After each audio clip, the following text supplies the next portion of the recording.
Welcome to the Warrior Gamer Headquarters podcast. Lieutenant Colonel Ken Crigliano, your co-host. All right, guys. Happy to be here. My name is Trisha Houghton, and I am what is called a Stressalist. And the first thing you might be thinking is, what on earth is that?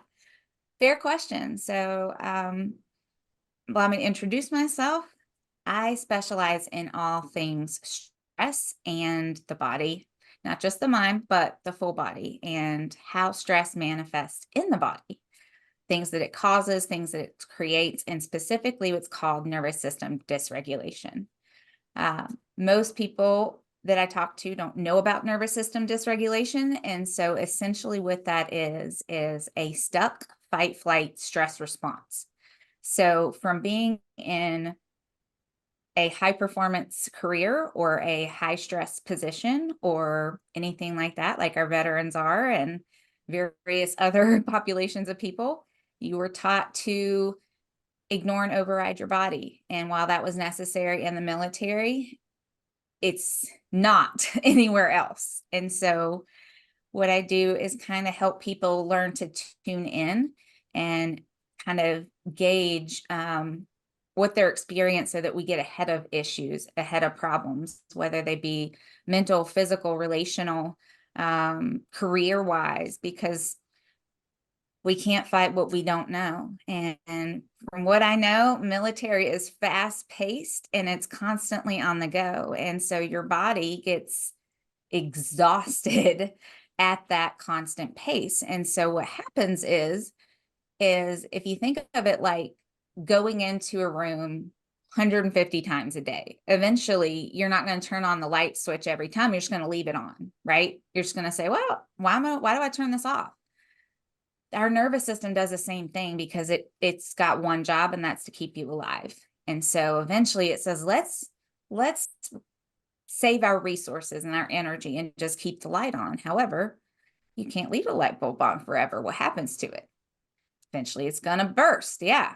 And you have to change it. So essentially your stuck fight flight causes a ton of hormonal cortisol changes that affect your brain, that affect your behavior, that affect how you feel, and can lead to suicide. So people are not aware of this, and that is my why. That is my passion. Is I crashed hardcore from a career of 15 years in trauma and crisis intervention in the mental health space, and I had no clue that this was a thing. And that was 6 years ago. And when my doctors did some deep dives and they said, hey, you got stuck in that on position. I'm like, what is that? What do you mean?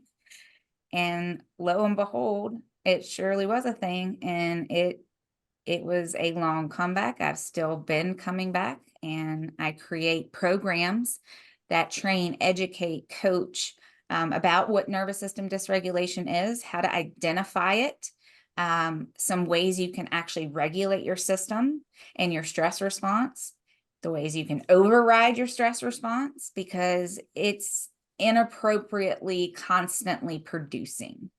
It's constantly giving you hormones, adrenaline, things you don't need in that day-to-day pace anymore. I also just co-created the first suicide risk inventory called Safest R. And the idea there is to test across factors that include stress, anxiety, functionality, environment, substance abuse, trauma, and then resilience. The idea is if we get a whole score, that's your risk. However, when we look at the breakdown and I say, hey, Ken scored a 60, but 50% of that's in the stress column, then we know where to target services for Ken first, with the hope that that makes the greatest impact. And then we have an AI monitoring program that is to be integrated, that you can talk to, you can share your kind of day-to-day, and it will analyze kind of your speech you use to see if those programs are actually helping you.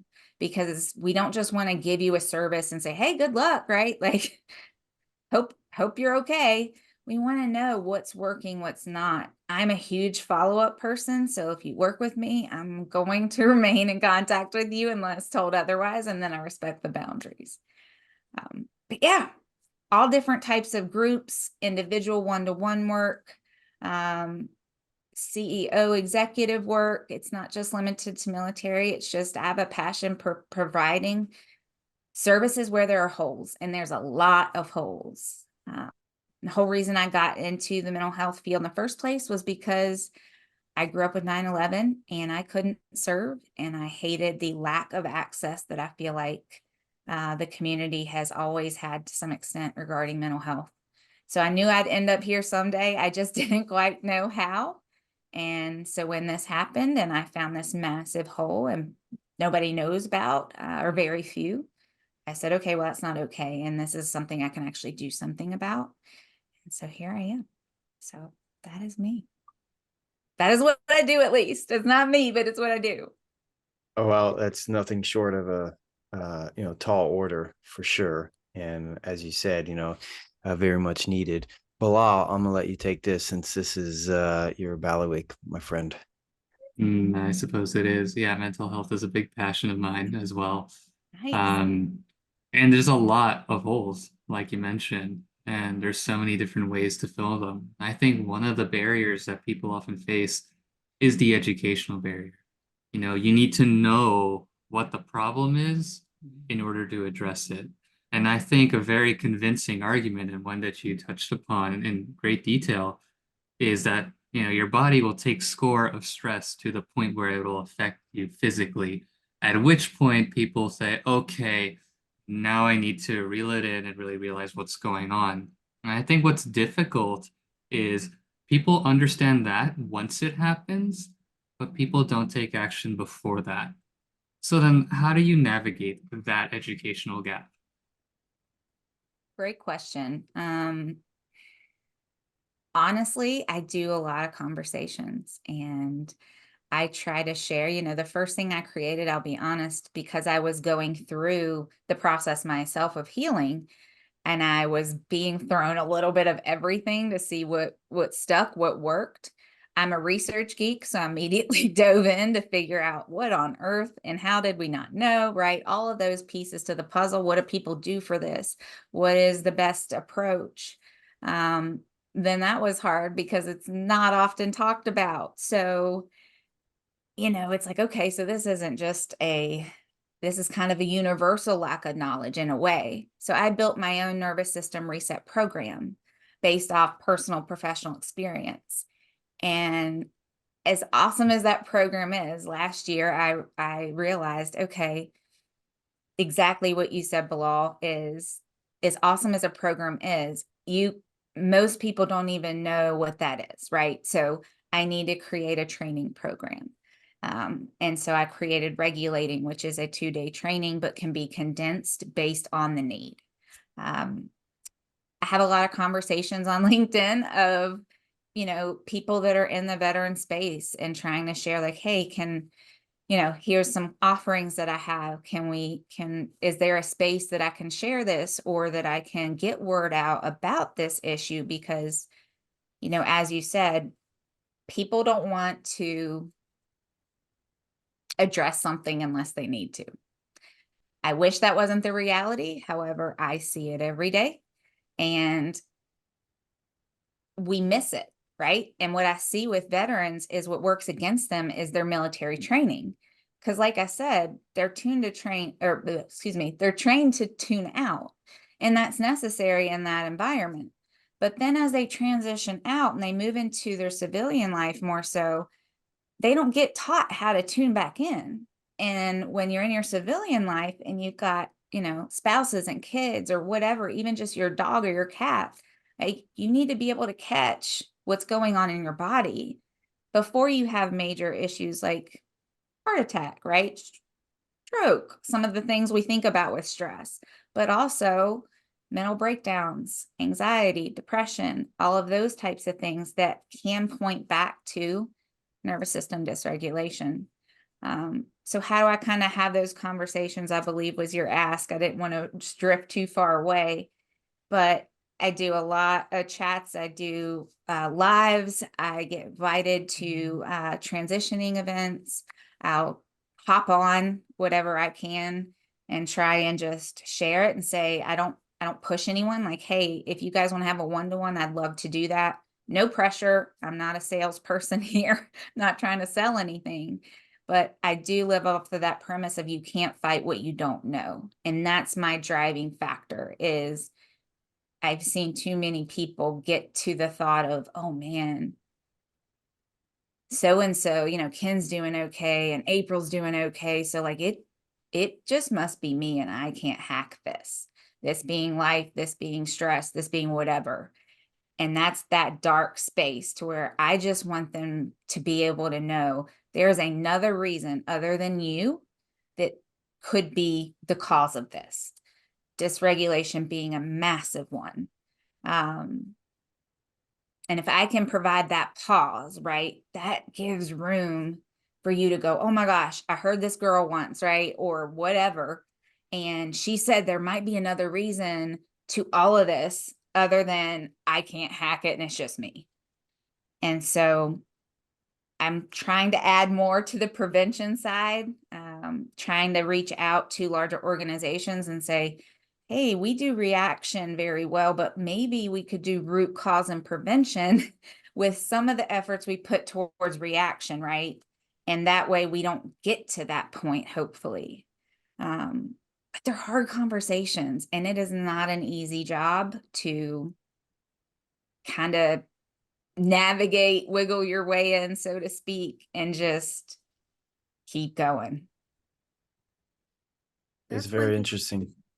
Go ahead, April. Good. Go I for was it. going to say that's fantastic. One of the things when I was reading about you and following your website, one of the things I was excited to notice is that in the continuum of when intervention happens, your work is very early, as opposed to others that are, coming in late with medical interventions or coming in late with other types of interventions.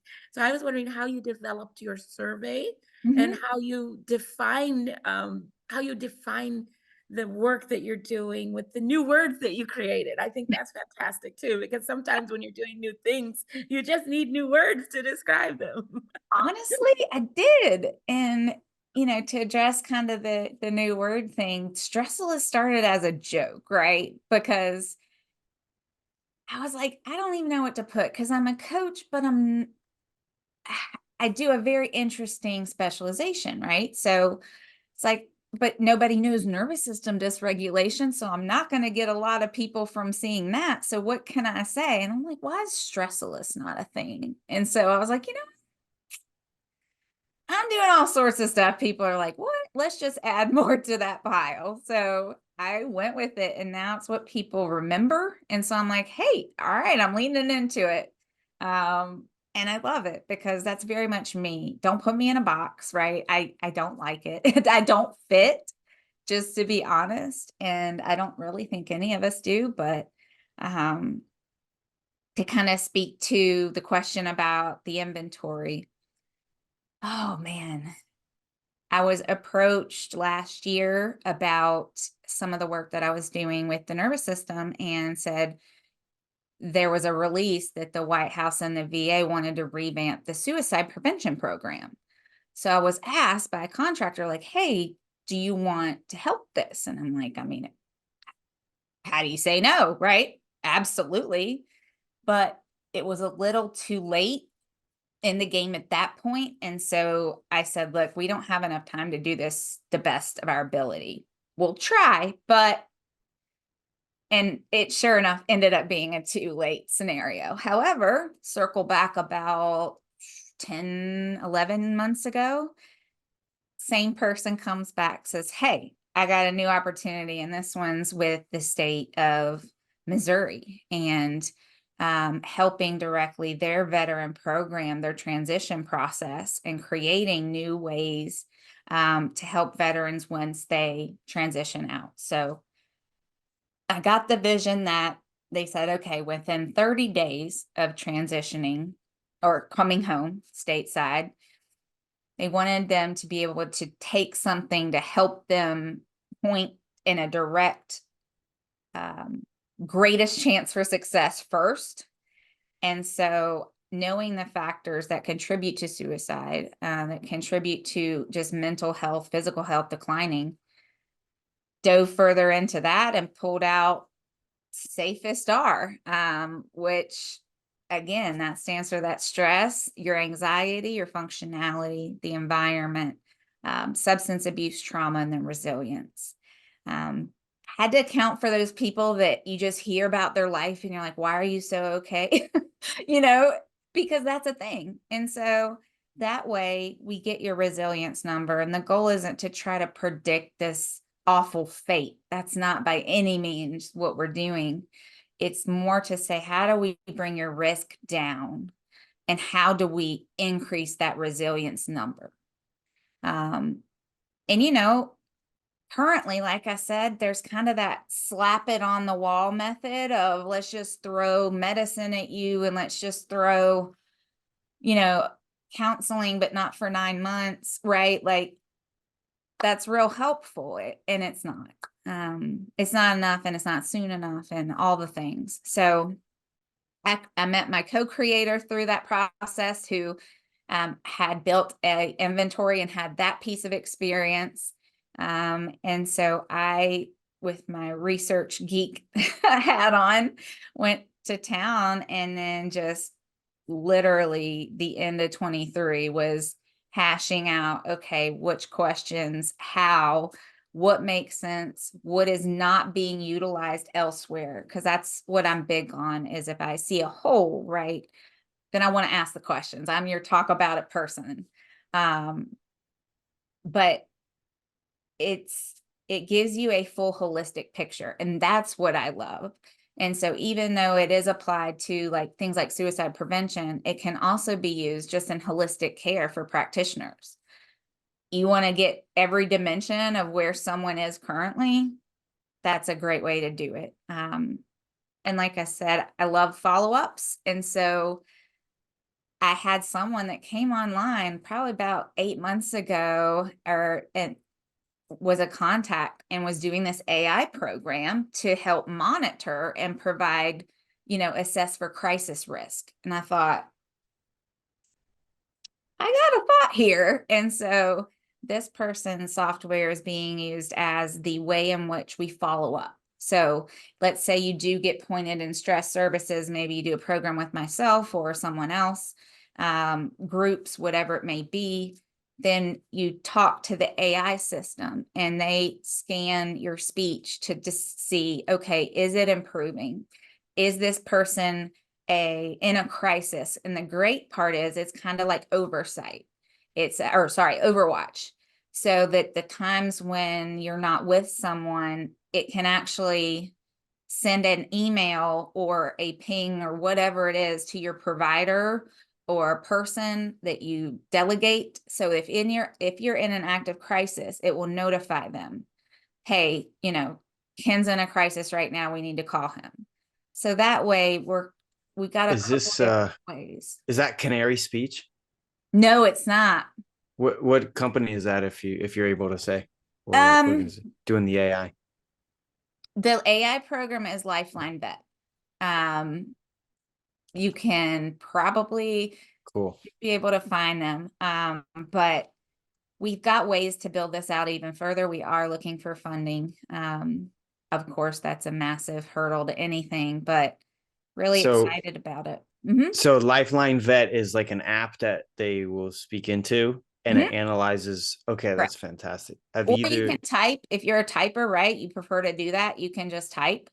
Analyze the text. Yep, it'll analyze the text, send us a report and say, hey, you know, Ken's, you know, depression seems a little better, or anxiety isn't kind of seen as much anxiety in his speech, and a whole different breakdown of other things that I won't get into, but it's to make sure you're actually benefiting from resources. Right. So that if you we're not waiting till 8 weeks or months to another visit to know, oh, Ken's been in the toilet for months. Right. And so I want to change it. It's like, okay, you're not always going to get the hit off the bat. So that's okay. We've got options, but we need to not wait, in my personal opinion, where we can utilize things like AI to inform providers, right? So it's not, I was very hell-bent on telling Lifeline Vet,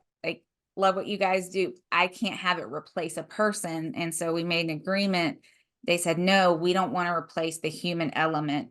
We want to be able to tie it to a human. Like, hey, if So, you're in a crisis, here's a human that can help. mhm. And here's an AI system that can monitor when the human isn't able to be in touch, right? 24/7. So so it would obviously, when Mhm. someone comes on board, it takes a baseline, Yep, right? exactly. And then what are they doing? Checking in every day Yes. or every week or So something? Okay. there's two ways that this is being requested. So the first way with Missouri would be that 30 days out, right? They want to see veterans tests so that by the time they come stateside, they have the services all laid out for them. So they just get to show up basically, right? And start working on healing. The other way, though, and the way I would love to see it used, and I'm angling for on the side, is I would love to see it be utilized right when you enter the military. So we get a baseline on your health way before you even have military trauma, because you will have some type of military trauma. And so let's see where you are before it. And then let's say you want to re-up or, re-enlist, or you're up for promotion. Let's see how you're doing, and not to nail you and disqualify you. And I want to make that very clear. None of this is to catch someone. It's to say, okay, Ken scored a little bit more in his risk on this section and this section. The point would be to give services so that we're, again, reducing risk, increasing resilience, instead of just saying, oh man, well, Ken's, now he's not stable and a threat. That's Right. not at all the intention. Oh, that's great. I could see that being used on like everything. We worked with in my neuroscience company, we worked with Canary Speech to attempt to do that. And it's like quite challenging, but that was before Yeah. some of the AI leaps and bounds with language models and everything. So, it's a widely known fact that the number one way to de-stress is an act of charity, right? Like to give back. Yep. Right? Absolutely. The incredible amount of All the goodies. benefits. Dopamine, serotonin, you get all those Correct. hormones when you give back, for sure. So for the Stressalist, she was going through this situation that you're attempting to cure now, and your path then was to, okay, I know the best way, which is charity. So I'm going to create this amazing system, right? So that no one else has to go through what I went through, or to help them who are going through what I went through. Did I kind of get that? Yeah. Yeah, that's great. I didn't want, I had no and the first thing I did was ask people that were in my that I went to school with and say, was I the dummy that missed the big memo in the sky? Or like, do you guys not know this either? And the consistent comeback was, no, I didn't know, but that makes sense.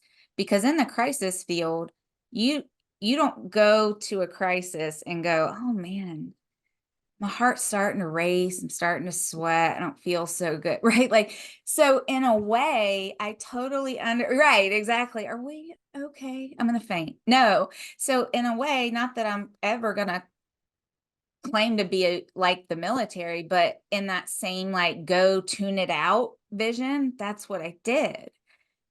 But I didn't know I needed to look out for this other thing, right? And so I didn't take inventory as far as I knew of what I needed to, because I was seeing my own therapist, and kept up with that, because we were taught it's not if you burn out, it's when. And so keep up with your therapy. So I did that. So I thought I was mentally great. Like I was really doing well. And that's one of the misconceptions, is you can actually be mentally really well, but physically in the tank. We are the one species to where our mind and our body is separate. So what's interesting is that animals, if their mind's crap, their body's crap, for lack of a better word. But we can be different. And that was also very confusing, is I was really, I was coping well. I wasn't taking work home. Some of the things, that we looked out for wasn't happening. And so when I learned, oh, that's not necessarily the case, and these physiological responses start to show up. I had a lot of illness as a child. And so that did not help me catching any symptoms, because the symptoms that I had overlapped. So I just thought, this is just usual. This is my usual. And so kind of dismiss some of those things. And again, hindsight 2020, right? It's like, okay, but this was different. But in the moment and in the work, you're just pushing through like everything else. And so no, when I did that dive and I said, who else doesn't know? I said, well, military better know, because they already have no access hardly. And now if they don't know this enemy to fight, they're going to think it's them. I mean, at Right. some point, they're going to think it's them. And I've always known that, I've always kept up with the statistics on suicide, veteran suicide, as well as mental health issues. And again, like I said, I knew I would do something. I've always been passionate about veterans. I wasn't able to serve, but I knew that someday this would be my integration. I always clicked with veterans too. Always had close friends. It was just very natural. It's nothing that was forced. And so, yeah, So, trying to prevent. so if you could, before we wrap it up, can you explain a little bit about the system, so that if the audience, we're listening to the stories and everything, I want them to grasp, kind of build a picture in their mind about what it is, the system that you built, maybe just a quick description about like the 2-day, just get what is it that you're providing these folks. So I do 3 services. The first one is a comprehensive nervous system reset program. It is 3 months, but really it's 6 months. And the reason I say that is it's 3 months of one-to-one work or group work. Also, though, I follow up 2 weeks and then I follow up 3 months, because again, I want to know how you're doing and tweak what we need to make sure you're doing the best at getting the treatment you need. And that's a holistic perspective. And so we look at your mental health, physical, emotional, relational, career. Usually people have their own spiritual practices, but I'm happy to chat about that as well, and use resources. And so that program's called the HACK program, and it resets the way your body interprets stress from the world. And it's meant to be the forever new way that your body interprets stress from the world. Instead of assuming, in that fight, flight, stuckness, it's going to default to that, but it doesn't need to default to that. So we're going to change that. And, we utilize a lot of kind of cognitive resets and neurological, just neuroplasticity. We love that concept. And so I won't get into too much of those major Well, things. this is interesting stuff, because not a lot of folks understand what is out Right. there, right? Exactly. And then, when the resources are being described, sometimes they're just at a very, very high level. right. And these high performers, they're into the details. So, Right. when they're talking about like eye movement desensitization, Yep. EMDR. exactly. And so like, feel free to, Okay. hey, we do cognitive behavioral therapy, and Yeah. it does this, biofeedback, we monitor sweat glands, that kind of stuff may turn some people on. Okay. Well, well, so I actually have a combination of techniques that I built myself. And so again, research geek, looked up a ton, utilize a ton of breath work to override your fight flight. Big fan of breath work. I wish we could emphasize this from infancy, because the easiest way, honestly, to switch your nervous system is breath work every time. And I actually have a person that got in touch with me off of LinkedIn and gave me his work on breath work, which is way more vast than myself. And so he's allowed me to integrate that into the reset program. So we train on various types of breath work to utilize for the situation, so that you're not, say a stimulus comes in, your automatic is not this adrenaline, right? Dopamine, norepinephrine, all the things. It's okay, pause, breathe. And then, how do we actually provide that space for the body to then make an appropriate and not just default response to go, go, go, or send out all these alerts that you don't need in that moment. And realize, hey, we're safe and there's no threat, there's no mounting effort we need to chase. I also utilize the concept of neuroplasticity, which is unbelievable. There's pathways in your brain that truly become blocked from overactive fight flight. So there's parts of your brain that flicker less, there's parts that are constantly on. And by pulling in these various concepts and techniques that I built, that are hopefully patent pending, I share and I teach those. And so those and you practice those, and I build a wellness program that you work in between the weeks we meet.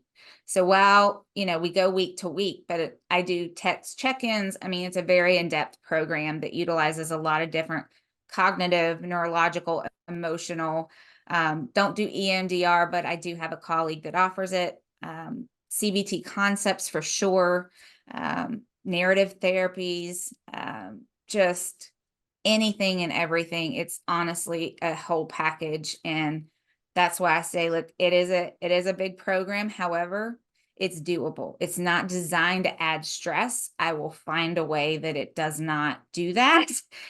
And we can work with that. I don't want anyone to ever get a no for any reason. Because those that are actually willing to work, like, I'm all for it. And I even have a soft nonprofit that covers half the cost.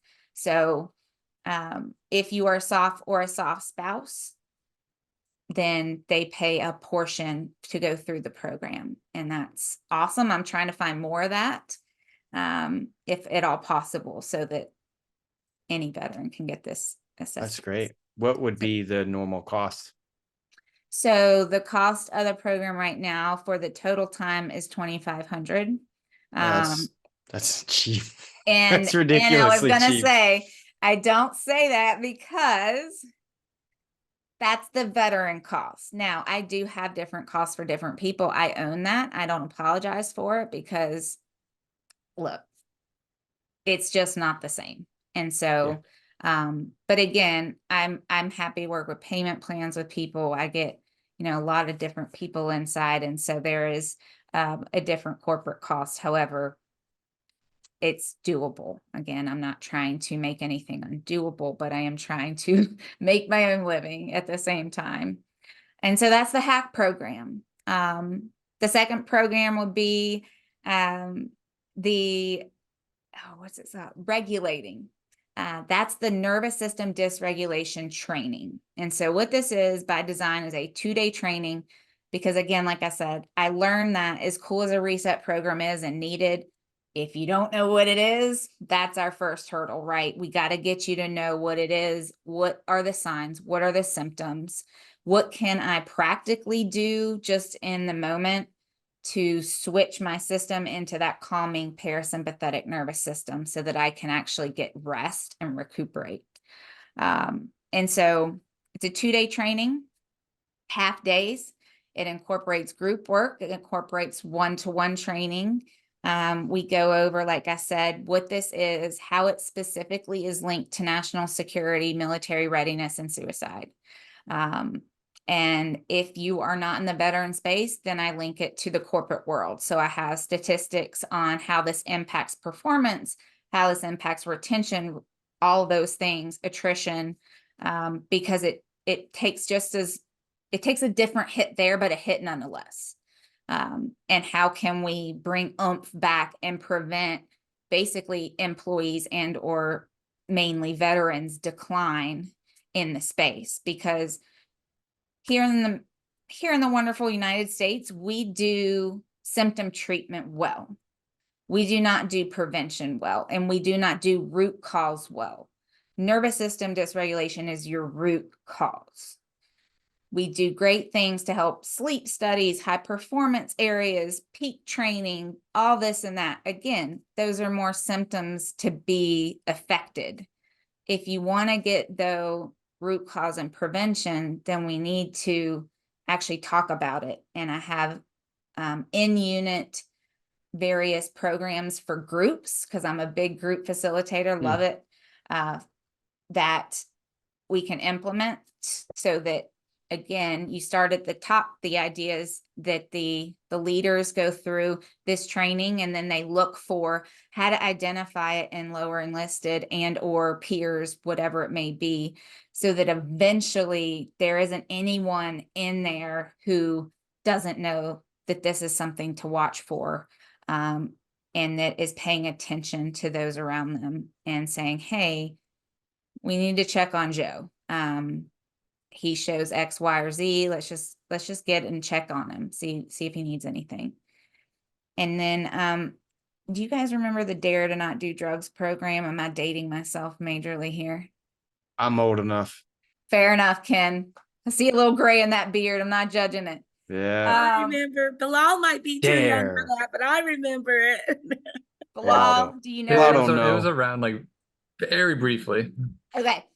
So the point is, if you were me, you grew up, right? You were told dare to not do drugs, and everybody kind of knew it. And so I hope to be the the dare to not do drugs, but in the nervous system dysregulation, so that at a basic, right, I'd love to train people as they, again, enter the military, so that they get a me, tells them what this is, what to look out for, so that you're constantly doing this throughout your military career with your nervous system. You're constantly regulating, so that we don't get this end result and then you're just so deeply in it and you didn't know it existed, right? And so all these other things then stack up against you. So that's the training. It can be condensed to fit. I had the EOD captain the other day say, hey, I can give you like 2 hours. And I thought, interesting. Okay. How, like one time? He said, well, there's 3 different training cycles. I said, okay, can you give me 2 hours of training cycle? He said, yeah, I think so. I said, okay, challenge accepted. So I condensed it. And he said, I also want to know what I missed though. And so I created a EOD regulating training to suit that need. So if someone has a specific thought, I love creating to the need. I understand it just works better that way, and I'm happy to do it. That's part of what keeps me fresh, so to speak, and on top of things, is to constantly create to the need. And then the last but not least program is Safest R. That is the newest one in the game. It's undergoing beta testing right now. Are looking for people who are interested to use it, whether that's in a clinician practice, in the military, honestly, anything. I had a coach contact me and said, I know I'm going to get people with, with mental health needs, and I don't have that training. So I would like to be, a provider of Safest R and use Safest R, so that I make sure I'm covering my coaching. And I hadn't even thought of that. And I was like, absolutely. So, again, it scans across different factors that all relate to suicide risk, but also just unwellness, right? Like, we all have stress. We all have some type of anxiety, even if it's minimal and you deal well, right? The way we function, our environment, substances that we use that's so socially acceptable, especially in the military. Oh my goodness. And then trauma, we all have that as well. Just looks different on everybody, but a lot of similarities. And then we all are resilient. We just have some things at times overshadow or try to overshadow that resilience, but it's there, and I want to build upon it. And so Safest R, with the integration of our Lifeline vet friends, it has created Safest Lifeline, is what that program will be. and seeking anybody that's willing to invest in that, help in that. And then Josh, oh, I forgot. I totally lost my thought, you guys. My apologies. Esports. Josh and esports. Thank you. I reached out because I love doing groups, and I offer a free support group for transitioning service members called Vetted. I forgot to mention that. It's every other Tuesday. It's all peer-to-peer, and then me. So that they share the process of transitioning out from the source. And so I've got people 8-9 months in their civilian career come back each week to talk about it and share their experience, any questions that, people have while they're transitioning out.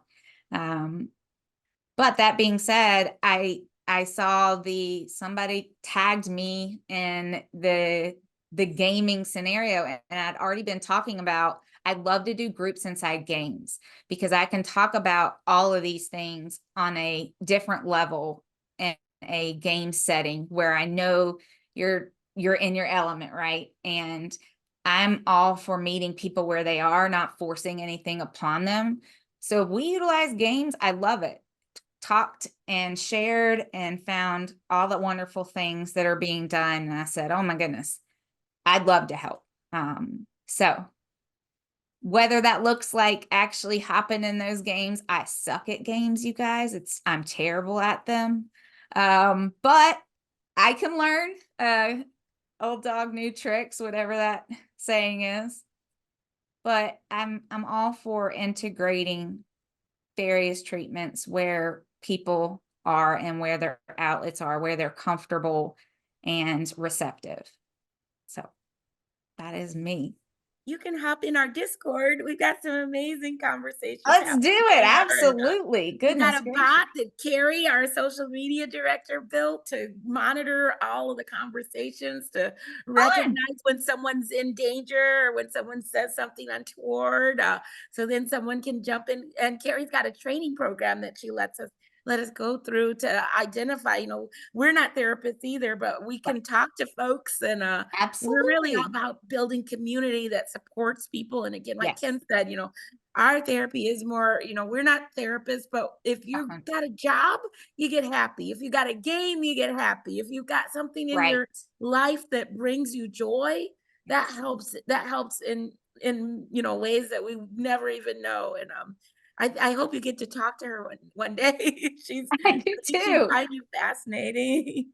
Yeah, and I'm absolutely open to it. Would love to get more involved and know more of this world that you guys are creating. I mean, truly, it's an inspiration to me because I'm always looking for the out of the box ways to integrate and help people. So awesome work. That was my last question, Ken. Would be like, so you said about 4 times you're a researcher.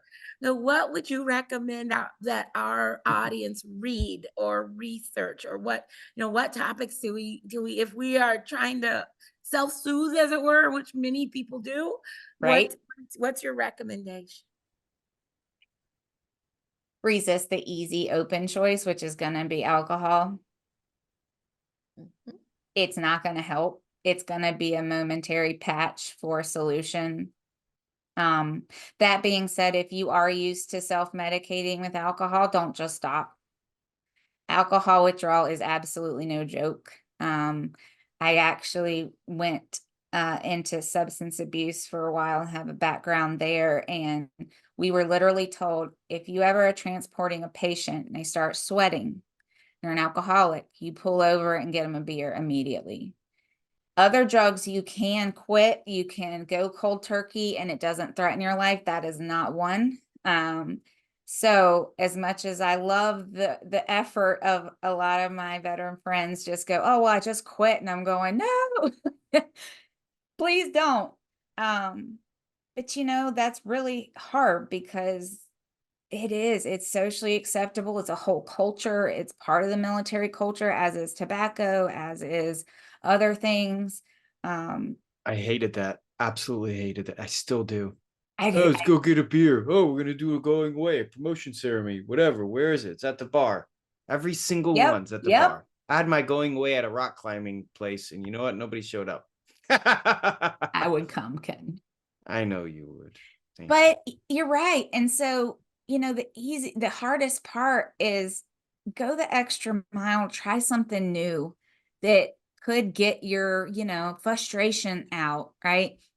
I asked for, because I'm a person, I have to practice what I preach. So I asked for an Oculus 2 years ago because I was like, I want a box because I need to get my stress out.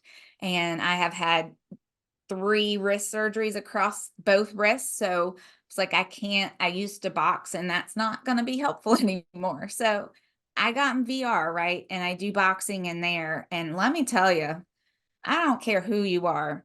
If you are stressed and you spend a little time in a ring, even in VR, you're going to feel better. You're gonna. But get out, right? Like go for, even though, I know people like, oh, that's kind of boring. Go for a walk. Your body actually processes trauma while you walk. you. I'm not asking you to run, and a little bit adds up. So I'm a big proponent. Do what you can when you can. If you've got a small window, take a little walk. If you can do some deep breaths, what I call pregnancy breaths, they're really diaphragmatic breaths, but I say pregnancy breaths because you're doing them correctly if you see your stomach protrude out like a pregnant woman. That's the way you override your fight flight system. I do them all day. And I always try to say, like, pay attention to the tension. That's another tip of mine. A lot of times people get slowly throughout their day, right? Their shoulders creep up and they find themselves, totally sitting back and they drop. So are you clenching your jaw?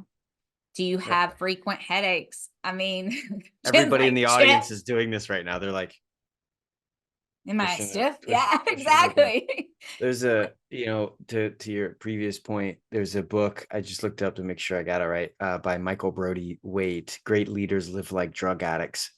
And I tell people, we've told this a bunch of times on the show, is everyone's addicted to something. It's just which is socially promoting and acceptable.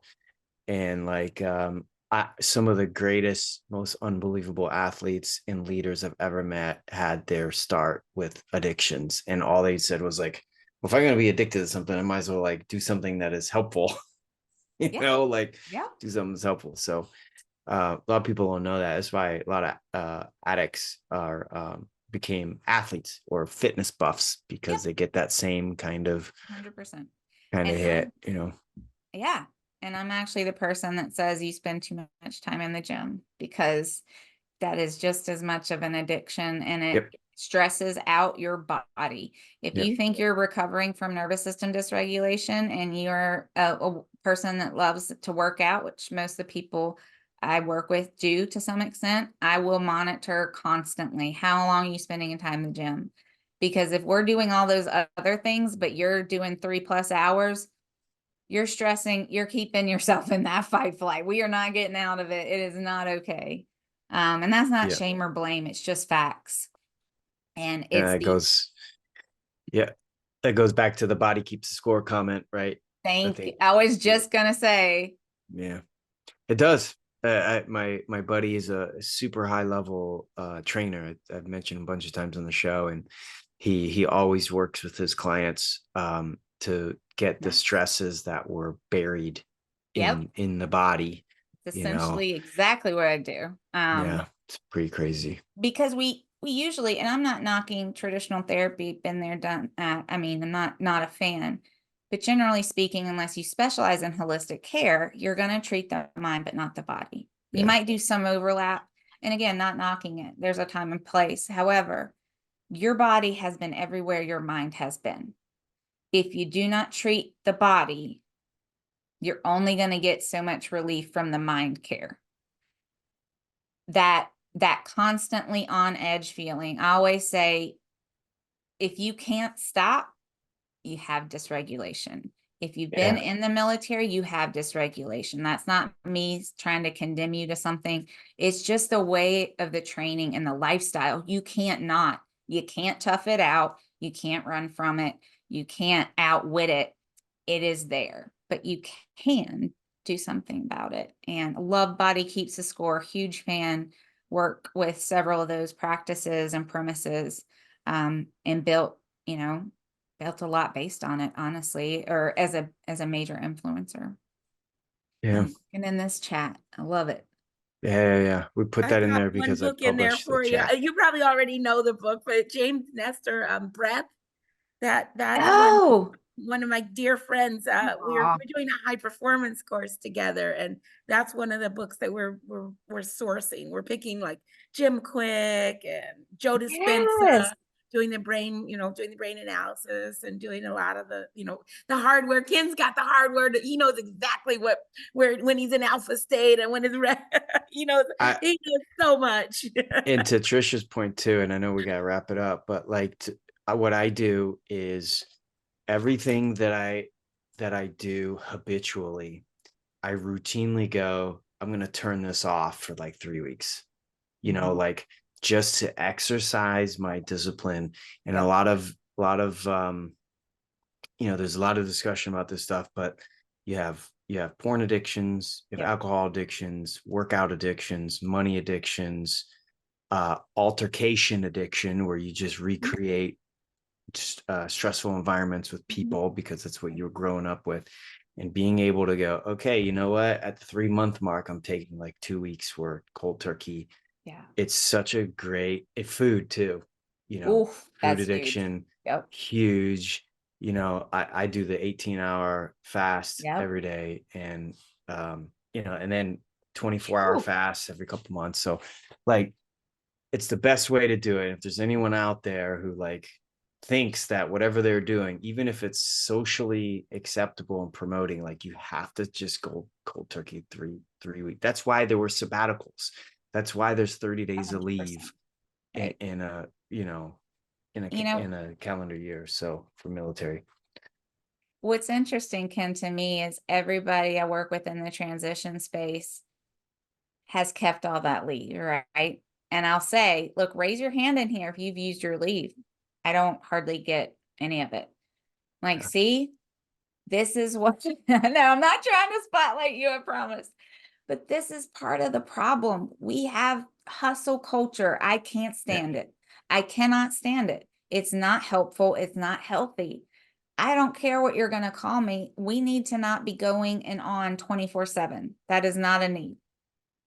It's a survival mechanism, and it's something we do in a constant state. However, it's not thriving. And I always say, like, I move you from survival to thrival. I made up more words. So thrival is no, we've used that. Yeah. Oh, perfect. Yeah. And there's so many different resources out there.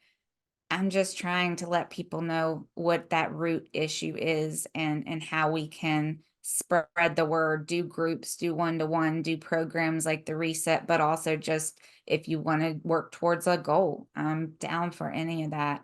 If you're an organization that works with HP and you're not military, that's okay. I'd love to help there as well. So really, Cool.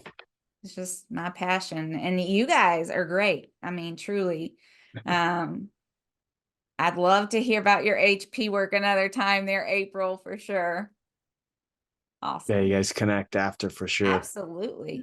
Thank you. All right. Well, we are out of time. Save any rounds for Bilal. Yeah, if I look tired, it's because the month of Ramadan just started.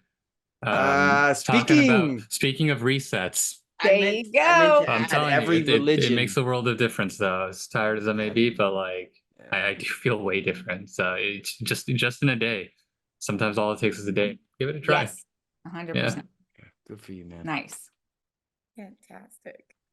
All right. Well, that's the episode. Super fruitful. Lots of golden nuggets laid today in the ground, in the dirt for you all to dig out on the episode. I will post the show notes and YouTube within a couple of days, I hope.